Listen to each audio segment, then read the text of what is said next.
வணக்கம். நம்ம area digital செய்திக்காக செய்தி வாசிப்பாளர் சாந்தி சிவா. இந்தி எதிர்ப்பை கொச்சைப்படுத்தி பேசிய அண்ணாமலைக்கு சுய அறிவு இல்லை என்றும் அவர்களுடைய தலைமையில் என்ன சொல்கிறாரோ அதை பேசிவிட்டு போவார் எனவும் இதற்கான பலனை வரும் தேர்தலில் அவர்கள் சந்திப்பார்கள் எனவும் திருவள்ளூர் தனி தொகுதி காங்கிரஸ் கட்சி வேட்பாளர் சசிகாந்த் செந்தில் IAS கூறினார். நடைபெறவுள்ள நாடாளுமன்ற தேர்தலில் திருவள்ளூர் தனி தொகுதியில் போட்டியிடும் காங்கிரஸ் கட்சி வேட்பாளர் ஸ்ரீகாந்த் செந்தில் ஞாயிற்றுக்கிழமை காலை வெங்கத்தூர் ஊராட்சியில் தனது தேர்தல் பிரச்சாரத்தை தொடங்கி கீழ்நல்லாத்தூர், மேல்நல்லாத்தூர், அதிகத்தூர், கடம்பத்தூர், புதுமாவிளங்கே, பேரம்பாக்கம், அப்பேடு உள்ளிட்ட சுமார் 30க்கும் மேற்பட்ட கிராமங்களில் பயணம் மேற்கொண்டார். காங்கிரஸ் கட்சியின் மாவட்ட தலைவரும் பொன்னேரி தொகுதி MLA மாநாடு துரை சந்திரசேகர், காங்கிரஸ் கட்சியின் முன்னாள் மாவட்ட தலைவர் AJ சிதம்பரம், வழக்கறிஞர் வெங்கத்தூர் சசிகுமார், திமுக சார்பில் திருவள்ளூர் தொகுதி MLA VG ராஜேந்திரன் ஆகியோர் ஒருங்கிணைப்புடன் தீவிர பிரச்சாரம் மேற்கொண்டார். கடம்பத்தூர் மகளிர் அணி மாவட்ட பொறுப்பாளர் சரஸ்வதி சந்திரசேகர் தலைமையில் சிறப்பான வரவேற்பு அளிக்கப்பட்டது. மாவட்ட பொறுப்பாளரும் மாவட்ட கவுன்சிலருமான சரஸ்வதி சந்திரசேகர் அவரது கைகளால் வேட்பாளருக்கு ஆரத்தி எடுத்து வரவேற்று சால்வை அணிவித்து அப்பகுதி முழுவதும் அழைத்து சென்று வாக்குகளை சேகரித்தார். கசவநல்லாத்தூர் பகுதியில் மாவட்ட ஆதி திராவிட பிரிவு நிர்வாகி தனசேகர் சிறப்பான வரவேற்பு அளித்து பிரச்சார வாகனத்துடன் சென்று அப்பகுதியில் வாக்குகளை சேகரித்தார். இதைத் தொடர்ந்து கடம்பத்தூர் மேற்கு வட்டாரம் சார்பில் மேற்கு வட்டார தலைவர் பேரம்பாக்கம் MD சதீஷ் தலைமையில் பேரம்பாக்கம் பேருந்து நிலையத்தில் சுமார் 500 பேர் புடைசூழ மேளதாளத்துடன் பட்டாசு வெடித்து சிறப்பான வரவேற்பு அளிக்கப்பட்டது. பின்னர் MD சதீஷ்குமார் தலைமையில் பேரம்பாக்கம் காலனி பகுதி முழுவதும் வீதி வீதியாக சென்று பிரச்சாரம் மேற்கொண்டார். இதனிடையே செய்தியாளர்களை சந்தித்த வேட்பாளர் சசிகாந்த் செந்தில் IAS கூறும்போது, தற்போது மத்திய பாஜக அரசின் அலட்சியம் காரணமாக பாஜக எதிர்ப்பு அலை அதிக அளவில் உள்ளதால் செல்லும் இடமெல்லாம் எங்களுக்கு சிறப்பாக வரவேற்பு உள்ளது. மக்களுக்கு 5 வாக்குறுதிகளை அளித்துள்ளேன். காங்கிரஸ் கட்சி ஆட்சிக்கு வந்தால் வறுமை கோட்டிற்கு கீழ் உள்ள மகளிருக்கு ஆண்டுக்கு 1 லட்சம் உரிமை தொகை வழங்கப்படும். உயிர்காக்கும் சிகிச்சைக்காக மிகப்பெரிய அறுவை சிகிச்சை என்றாலும் மக்கள் தனியார் மருத்துவமனைகள் சென்று சிகிச்சை பெறும் வகையில் ரூபாய் 25 லட்சம் வரை மருத்துவ காப்பீடு பெற்றுத் தரப்படும். இளைஞர்களுக்கு 1 ஆண்டு வரை ஊக்கத்தொகையுடன் வேலைவாய்ப்பு திறன் பயிற்சி அளிக்கப்படும். திருத்தப்பட்ட வேளாண் சட்டம் விவசாயிகளுக்காக கொண்டு வரப்படும் என வாக்குறுதிகளை அளித்துள்ளேன். அதை கண்டிப்பாக நிறைவேற்றுவேன் என்றார். இந்தி எதிர்ப்பு போராட்டம் குறித்து பாஜக மாநில தலைவர் அண்ணாமலை கொச்சைப்படுத்தி பேசியது குறித்து கேட்டபோது, அண்ணாமலை ஒரு மவுத் பீஸாக செயல்படுகிறார். அவருக்கென சுய அறிவு இல்லை. தலைமையில் சொல்வதை அவர் அப்படியே இங்கு பேசுகிறார். இந்தி எதிர்ப்பு போராட்டத்தை கொச்சைப்படுத்திய பலன் தமிழகத்தில் தேர்தலில் எதிரொலிக்கும் என்றார். மேலும் இந்திய தேர்தல் ஆணையம் ஒருதலைபட்சமாக செயல்படுவதாக கூறப்படும் குற்றச்சாட்டு குறித்து கேட்டபோது, தேர்தல் ஆணையம் மட்டுமல்ல, தன்னிச்சையாக இயங்கக்கூடிய அமலாக்கத்துறை, வருமானத்துறை போன்ற பல தன்னிச்சையாக செயல்படக்கூடிய அமைப்புகளும் ஒருதலைபட்சமாக இயங்குகின்றன. இதற்கு விரைவில் முடிவு காணப்படும் என்றார். இந்நிகழ்ச்சியின் போது காங்கிரஸ் நிர்வாகிகள் JK வெங்கடேஷ், அஸ்வின், பன்னூர் இருதயராஜ், தளபதி மூர்த்தி மற்றும் கடம்பத்தூர் ஒன்றிய செயலாளர் கொண்டஞ்சேரி ரமேஷ் உள்ளிட்ட ஏராளமானோர் கலந்து கொண்டனர். இச்செய்தி குறித்து உங்களது விமர்சனங்களை நம்ம ஏரியா டிஜிட்டல் செய்தி வரவேற்கிறது. நம்ம ஏரியா டிஜிட்டல் செய்தியை சப்ஸ்கிரைப் பண்ணுங்க, லைக் பண்ணுங்க, கமெண்ட் பண்ணுங்க, ஷேர் பண்ணுங்க. வரவேற்பு நல்லாவே இருக்குது. இன்ஃபேக்ட் நாங்கள் அந்த பேசி ஏன் நாங்கள் இந்த பாஜக அரசு வரக்கூடாதுன்னு சொல்கிறோம்.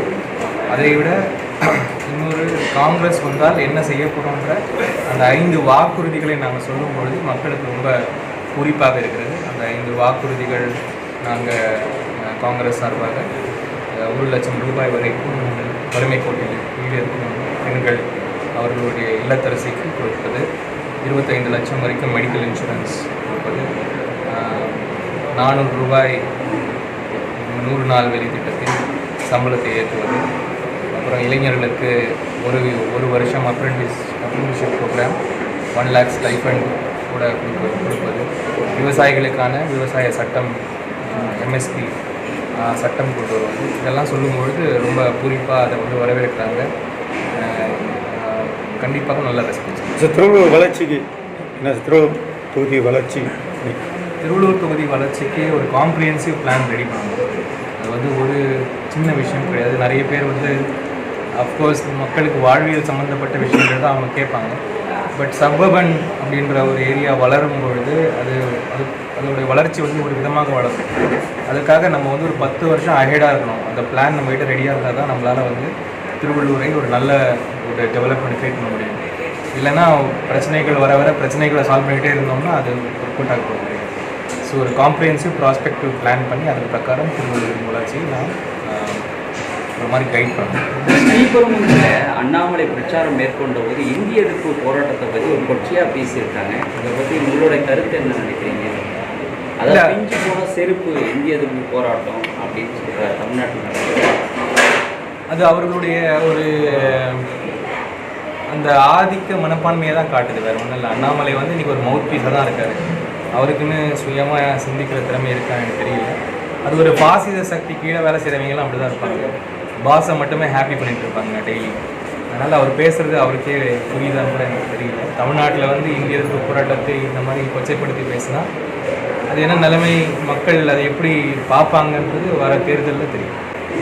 அரவிந்த் கெஜ்ரிவால் மட்டும் இல்லை, இன்னும் பல பேர்களை இவர்கள் வந்து அரசியலால் எதிர்கொள்ள முடியாது இந்த மாதிரி சிபிஐ இடி இதெல்லாம் வச்சு தான் பண்ண போகிறாங்க. இதெல்லாம் எதிர்பார்த்த ஒன்று தான். இதெல்லாம் நம்ம வந்து புதுசாக இவங்க இப்படி இதெல்லாம் ஆச்சரியமாக இருக்குதுன்னு தான் எனக்கு தோணலை, எனக்கு ஸ்பெஷலாக. ஏன்னா இவங்க என்ன பண்ணுவாங்க, எப்படி போவாங்கன்னு எனக்கு நல்லா தெரியும். நான் இதன் மூலமாக மக்களுக்கு என்ன சொல்லிக்க விரும்புகிறேன்னா, இந்த மாதிரி ஒரு மாநிலத்தின் முதலமைச்சருக்கே ஆகும் பொழுது சாமானியர்களை அவர்கள் எந்த லெவலில் அவங்க டீல் பண்ணுவாங்கன்றத அவர்களுக்கு கொடி தூக்குறவங்கெல்லாம் நினச்சி பார்க்கணும்.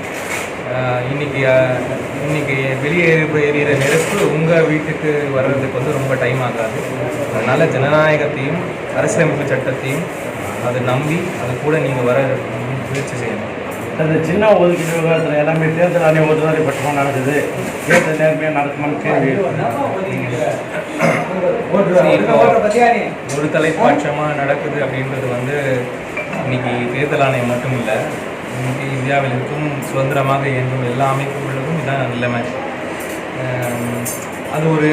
அது ஒரு சிஸ்டம், அந்த சிஸ்டம் அப்படி தான் வேலை செய்யும். இந்த நேரத்தில் வந்து நம்மளுடைய திங்கிங் எப்படி இருக்கணுன்றது தான் நம்ம பார்க்க வேண்டிய விஷயம். அஃப்கோர்ஸ் இதுக்கெல்லாம் எகென்ஸ்டாக போராட்டங்கள் செய்யணும். ஆனாலும் இதுக்கு வந்து ஒரு ஒரு ஒரு திடமான தீர்வுன்னா அது மக்கள்கிட்ட தான் வரணும்.